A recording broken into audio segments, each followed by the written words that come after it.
Berita selanjutnya, tak ada tanggul sungai, banjir genangi 6 pekon di Cukubalak, Tanggamus.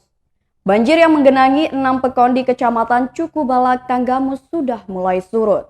Banjir tersebut akibat meluapnya air sungai Wai Pertiwi, Wairandu, dan lainnya aliran sungai kecil di beberapa tempat.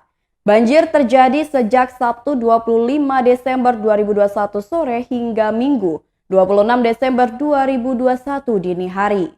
Ketujuh pekon yang terendam banjir yakni Pekon Tanjung Raja, Tanjung Jati, Gedung, Banjarnegeri, Sukaraja, Kejadian Lom, Sukapadang. Lokasi banjir adalah di sekitar aliran sungai, baik itu perumahan maupun lahan pertanian. Tak ada korban jiwa dalam peristiwa tersebut, namun sawah dan beberapa kebun warga rusak akibat banjir. Ia mengaku banjir mulai terjadi pada pukul 17.30 waktu Indonesia Barat setelah 1 jam sebelumnya turun hujan.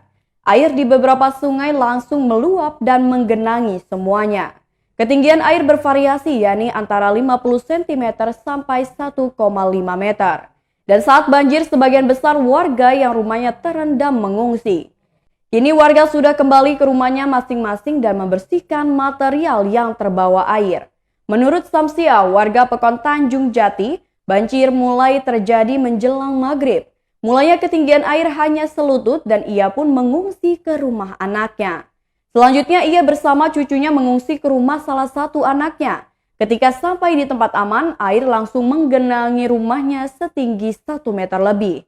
Ia mengaku tidak bisa menyelamatkan apa-apa karena tidak menduga akan terjadi banjir.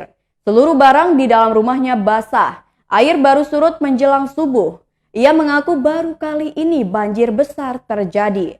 Sebab selama ini sungai Wai Pertiwi masih ada tanggulnya. Namun sekarang tidak ada tanggul lagi sehingga ketika meluap langsung membanjiri pemukiman.